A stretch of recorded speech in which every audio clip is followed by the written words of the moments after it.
wanted to do it, and it just never worked out that way following season either because of injuries, or I just wasn't up. I wasn't up for it. But I don't know. I mean, if those guys do it, I mean, those are stars, superstars in our league.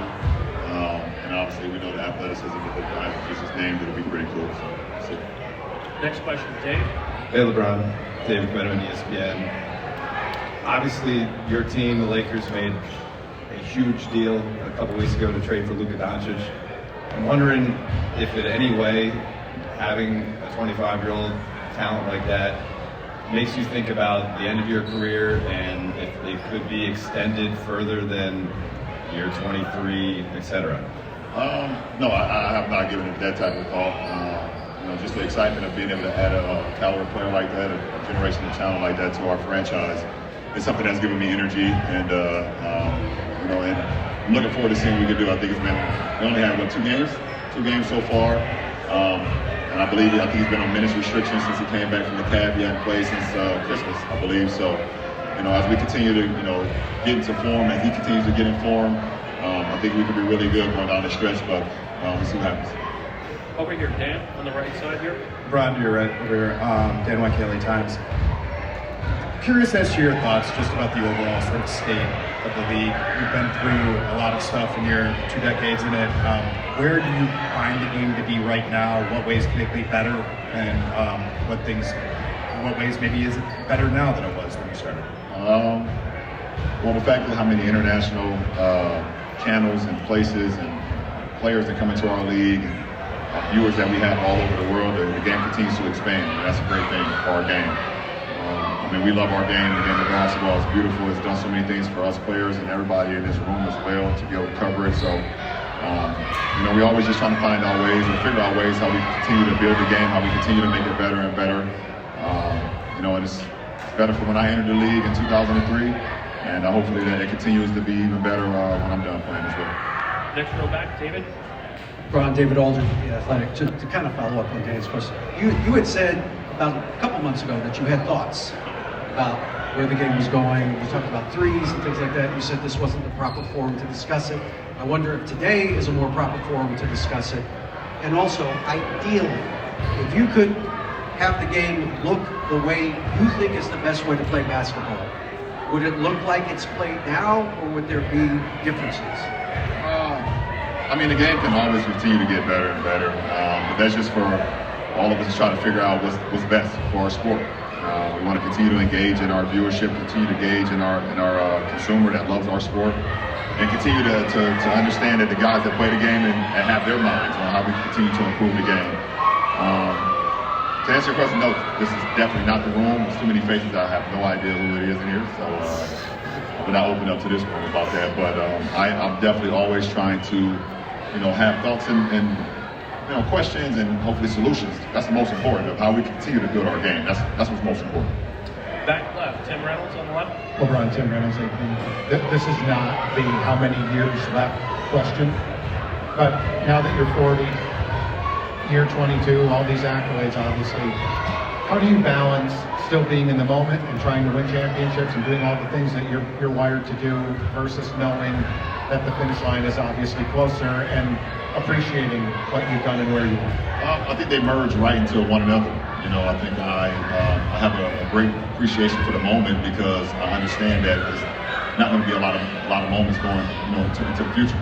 Whenever that time comes. So you have an opportunity to really, really, truly appreciate every single moment, and take it all in, no matter the good, the bad, the adversity, whatever comes with the day-to-day process of being a professional and still trying to play for championships, but more importantly, just engaging in every single day and every single moment of being able to do what I love to do. I've been doing it for such a long time. I've been a professional for 22 years.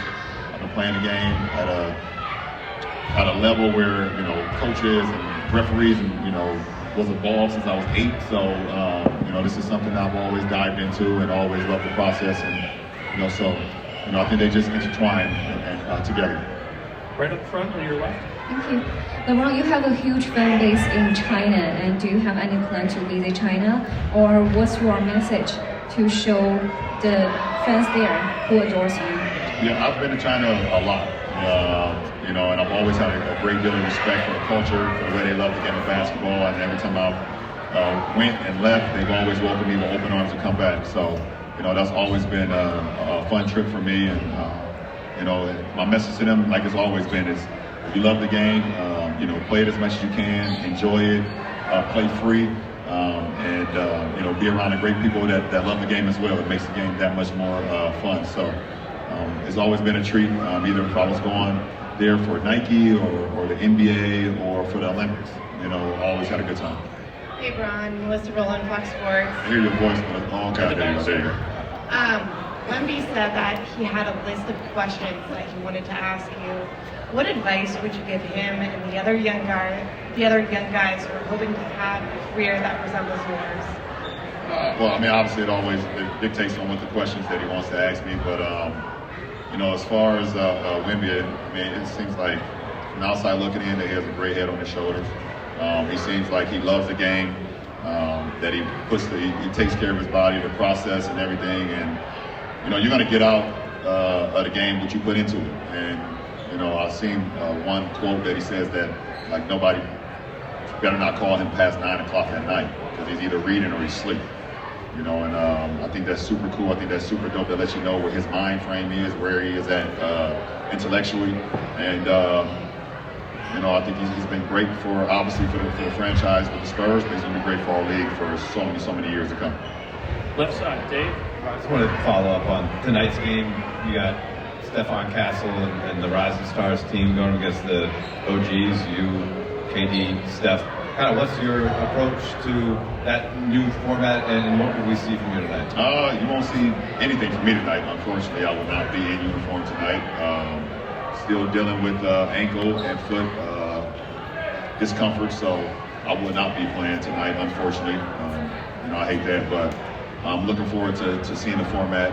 This is the first year for it. I know we got a lot of great, they call us the OGs, that's hilarious. We do got a few guys with gray hairs, so that makes sense. But, you know, that should be fun. I saw the quote the other day with DK with somebody who's going to play against me. So I guess I'll see him at practice and hopefully I'll be in practice and go at it then. Over here, Law on the right. Lumberry at The Athletic. Back in 2007, you hosted Saturday Night Live. You were the last active NBA player to host that show, so you got All-Star, but they're also celebrating the 50th anniversary. What was it like? What's it like to just be a part of that show's legacy, and what NBA players should host that show next? To be a part of Saturday Night Live legacy is something that, I mean, a dream come true. I mean, it's been on, obviously, my entire life, and seeing so many great actors, you know, grace those skits, you know, every single Saturday, and so many entertainers that come there and do their bits as well. It was fun. It was super fun. Hopefully I get the opportunity to do it again. I would love to do it again. I was so young. I said 2006, 2007, I was 21, 22 maybe. So it was super fun. I don't know. I mean, Kevin Love is hilarious, by the way. He's a great friend of mine, and I could definitely see him doing Saturday Night Live for sure. He's one of my great friends. He's hilarious. So, but you know, it was a treat, and something that I can always look back and say I was on a show that Will Ferrell's been on, and so many great guys. I mean, Bill Hader's a good friend of mine, so you know, it was pretty cool. On the left side first. LeBron, Cameron Tefts USA Today, SMG. You know, LeBron of the Lakers drafting Jason Tatum and Jaylen Brown of the Celtics is kind of sacrilegious to NBA purists. I'm wondering, can you talk about the state of the Lakers-Celtics rivalry and rivalries in the NBA more broadly? Well, I mean, when it comes to rivalries, if it's that deep-rooted, then they'll always live on. You know, you look at Celtics, Lakers, you look at Ohio State, Michigan, look at Yankees, Red Sox. It's just certain, you know, matchups that no matter who's out on the floor or who's on the gridiron, or, you know, it is what it is because of the tenure and the legacy of it. So, and that's what stands with the Lakers and the Celtics for how many years. I mean, obviously we've been competing against that franchise and whatever, and both have had so much success. It would always stand the test of time, you know. And right. Joe here in the second row on the right. Joe Martin, The Athletic. you're not playing tonight, that's going to be a record that ends that will probably never come down, consecutive All-Star starts at 20. But my question was, when you were 30, we were talking about, well, who is coming behind you? That discussion may have been a little premature, but now that you're 40 and you're talking about, the end at some point, do you have a player in mind who will be the best player in the league in 5 years? I don't. To answer that question, I do not. There are too many great young players right now to just say, well, this one guy will be the best player in the league. I mean, our league is filled with so many talented players, so many guys that can transcend the game on the floor and off the floor, and I think it's in a really good place. So it was definitely premature at 30 to ask me that question. But our game is in a really good place. Last two questions. Over here on the left side, second row, and then Dan here on the right. What's good, bro? Barrett, Simply British Borders. We go around the world reviewing different basketball courts, right? And we started in the UK. We went to the I Promise school, traveled all the way there, reviewed that. I want to know from you, one basketball court that either means the most to you or you played up growing up that we need to go check out and review. Wow.